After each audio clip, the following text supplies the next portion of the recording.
Dobrý večer, milé dámy, milí páni, srdečne vás vítam v mene zástupcu generálneho riaditeľa STB, pána Igora Slaninu, i v mene svojom Slovenskom rozhlasu.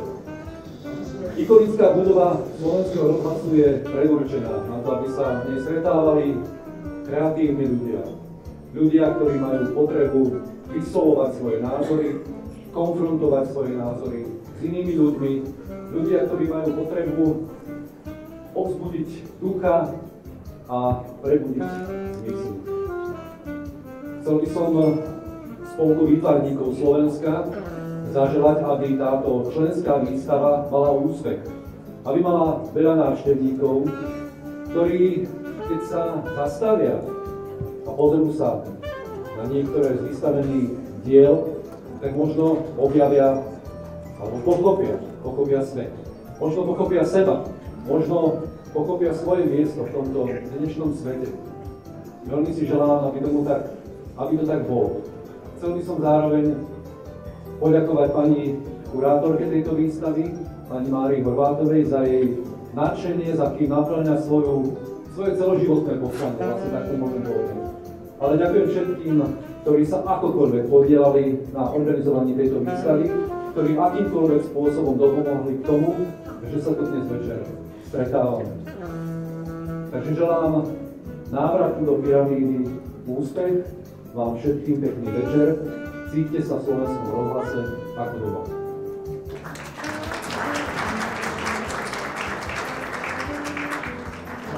Vážené dámy, vážení páni, dobrý večer.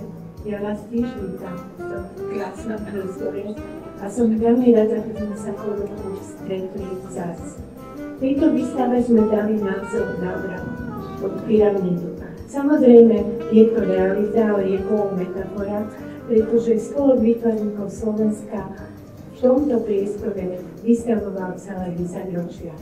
Ja som veľmi rada, že tak ako rozhlas a televízia slúži celému národu, rôznym skupinám ľudí, rôzneho vzdelania, rôznej sociálnej situácie, rôzneho naturelu, tak aj táto galéria by nemala byť jednostranne zameraná, ale by mala byť otvorená všetkým a som rada, že sa to dnes stalo. Pre mňa je toto doslova ikonický priestor, pretože napriek tomu, že viacerí moji kolegovia a hlavne kolegyne už v tlači proklamovali, že oni prví otvorili tento priestor verejnosti. No žiaľ Bohu, nie je to tak.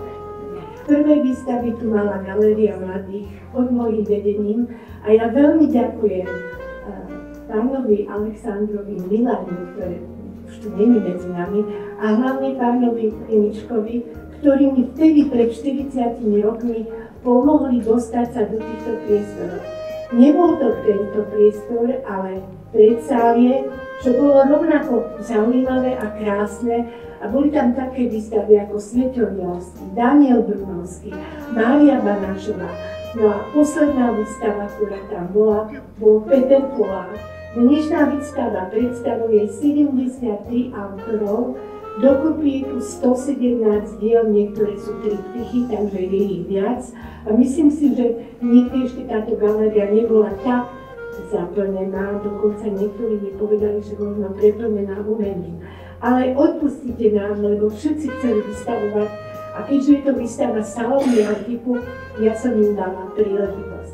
Čiže umelci doniesli diela, ich cieľom nebolo len porovnávať sa s kolegami, pretože umenie sa rodí obyčajne, výtvarné umenie v intimete a to viem. Niektorí umelci sú zalezení, nevidú celé dni a výstava je jediný spôsob, ako sa môžu dozvedieť, či to ich dielo zarezonuje. Čiže prišli sem nielen preto, aby sa porovnali s kolegami, ale hlavne preto, aby oslovili vás, divákov. A ja verím, že diela, ktoré sú na tejto výstave, si nájdu svojich divákov. Každý tu nájde svoje dielo, pretože sú to obrazy, sochy, ktoré sa prihovárajú celému spektru ľudí. Sú tu vážne, veselé, úsmevné, sú tu doslova humanistické posolstvá, ktoré vás môžu osloviť, pretože majú v sebe zakodovaný istý príbeh, ktorý buď rezonoval v dejinách, alebo rezonuje v našich životoch. Chcela by som ešte povedať, že vydávame každý rok katalóg, čo nie je jednoduché vydať katalóg 73 autorov. Keď chcete o nich napísať tretíkrát, tak je to veľmi zložité. Ja som sa rozhodla v tomto prípade o dialog s umelcom. Umelec poslal dielo, napísal, čo tým dielom chce povedať a ja som sa snažila reagovať na to. Takže dámy a páni, Polok prezentuje sa po roku na tejto pôde. Mali sme zaujímavý rok, mali sme krásnu výstavu, ktorá bola v Tokiu a v Soule. Mali sme výstavy na slovenských inštitútoch v Budapešti, vo Viedni. Tohto roku sa nám podarilo urobiť úžasnú výstavu práve tu oproti v Národnej banke Slovenska. Dynastia Bachových zarezonovala. Mali sme výstavu v Piešťanoch, kde náš predseda Peter Polák dostal cenu Fondu výtvarných umení a jeho výstava prilákala tiež veľa divákov. Náš člen sa dostal na plagát Bratislavských hudobných slávností a v Redute sme prezentovali autorov Juraja Čuteka a Štefana Poláka. Takže myslím si, že je to bohatá činnosť, okrem toho prevádzkujeme ateliér Cita Internationalis Art a ja sa na tomto mieste chcem poďakovať tým, bez ktorých to nebolo možné. Okrem Fondu výtvarných umení, ktorý nás už desiatky rokov podporuje, podarilo získať sponzorov, samozrejme Albatros Club je náš trvalý sponzor, pribúda Aesthetic Clinic a ďalšie firmy a ja som veľmi rada, že nie je celkom prvýkrát, ale prvýkrát v takej bohatšej miere sa do toho zapojili samotní členovia spolku a rodinní príslušníci. Ja vám želám, aby ste na tejto výstave našli radosť, potešenie v predvianočnom čase, aby ste sa pozitívne a optimisticky naladili a aby ste sa potom, keď sú odpočníte, vybavíte darčeky a príde ten nový rok, ešte vrátili a znova prežili krásne popoludnie s umelcom. Ďakujem vám za pozornosť.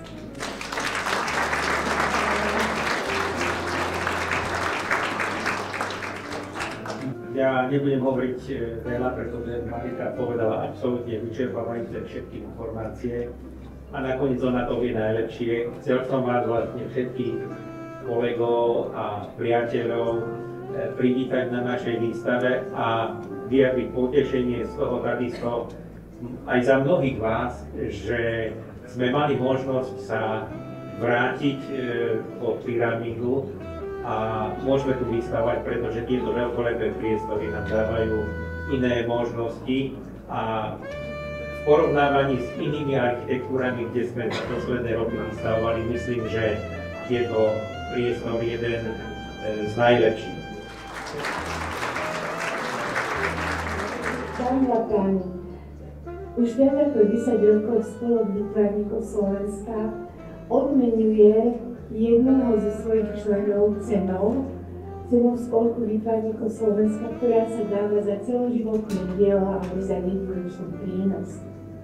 Musím povedať, že vždy túto cenu dostali muži. A ja som veľmi rada, že dnes túto cenu konečne odovzdáme dáme.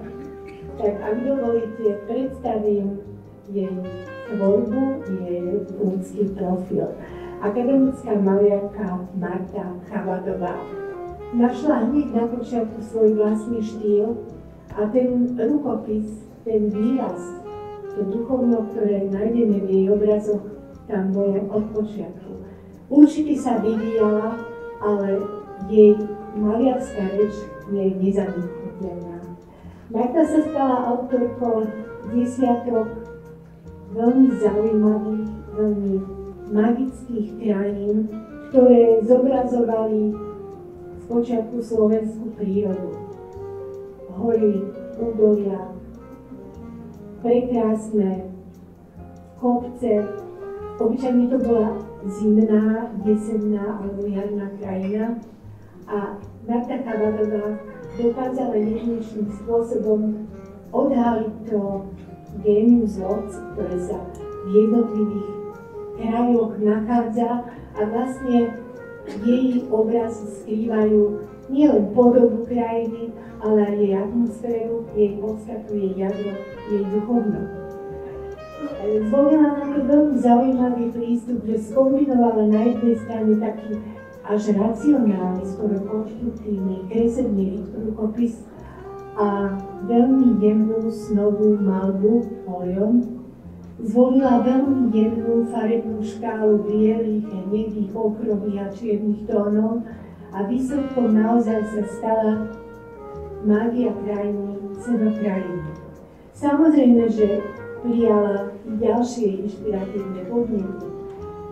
Hneď od počiatku v tej jej krajine bolo cítiť akúsi čistotu, akýsi, dnes povieme, ekologický prvok. Pred 20 rokmi toto slovo nebolo na programe dňa, ale vždy tam bol ten prvok akési očistý, akéhosi duchovna a Marti sa to podarilo prezentovať aj cez rozmanité symboly, hlavne kríže, ktoré vnášala do tej imaginatívnej krajiny. Začala si všímať i iné témy a zmenila aj svoj maliarský rukopis.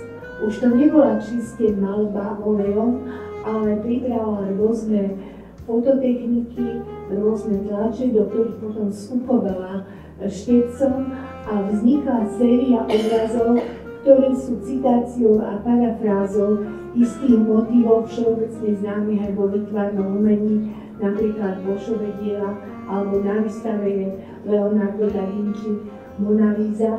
A to sú diela, ktoré tiež upozorňujú na isté anomálie v ľudskej spoločnosti, na to, že ľudstvo, pokiaľ sa nebude chovať tak, ako sa celé stáročia chovali naši predkovia, tak hrozí zánik. Myslím si, že Marta Chabadová je autorka, ktorá naozaj rezonovala celé roky v tej slovenskej krajinomalbe a aj dnes hľadá také súsnenie s takými modernými postupmi, ktoré by možno prináležali aj mladším autorom. Za to si tvorbu veľmi vážim. Bola samozrejme v minulosti niekoľkokrát ocenená, hlavne na výtvarných podujatiach v Taliansku. Je nositeľom identifikačného kódu Slovenska, ale myslím si, že túto cenu spolku výtvarníkov Slovenska si naozaj zaslúži. Martuška, ja ti blahoželám. Nech sa páči, poď sem.